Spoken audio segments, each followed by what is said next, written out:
Annyeonghaseyo Chingu, this is Gemic TV at samahan niyo na naman ako nasagutan itong EPS topic, sample exam number 502. Ang sabi rito ay if Yujinon Musun Duemnika. In English ay what does this sign means? Puro sign to guys what does this sign mean? Yan. Excuse me guys. Proceed na tayo sa 4 choices. Dito si number 1 ay si Ikushi Murul Masimyon Wi Hom Hamnida. Yan. In English ay it is dangerous to drink water here. Yan. Dito naman tayo kaya number 2 kaya Ikushi Murul Mashutu Kwenchasumnida. Yan, Kwenchasumnida. In English ay it's okay to drink water here. Yan. Excuse me po. Dito naman tayo kaya number 3 kaya Iguseso Soyungul Hamyon Wiyom Hamnida. Yan. In English guys is it's dangerous to swim here. Yan. Dito naman tayo kay number 4 kaya Iguseso Somyungul head to Kwenchasumnida. In English ay it is okay to swim here. Sa palagay nyo guys, ano ang tamang sagot dito? Ayan, basahin ulit natin Excuse me po.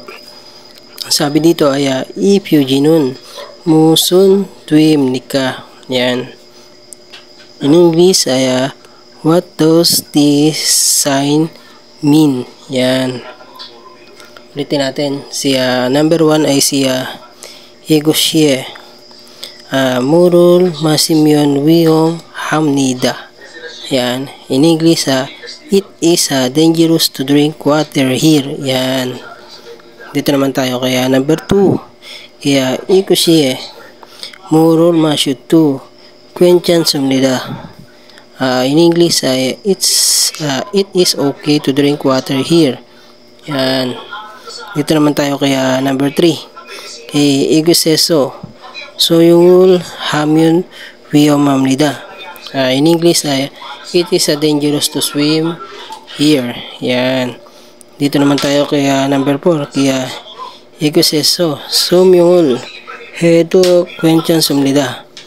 Yan. Tamang sagot dito guys is number 3 si Iguseso Somyungul Hamyon Wiyom Hamnida. Ayan.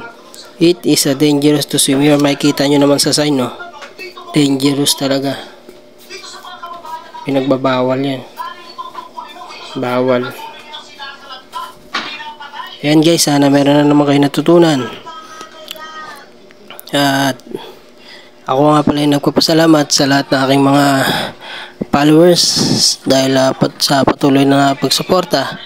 Maraming salamat sa inyo at napakalaking utang na loob sa inyo itong aking pagka-monetize sa Facebook na kahit papano nagkakaroon tayo ng maliit na income.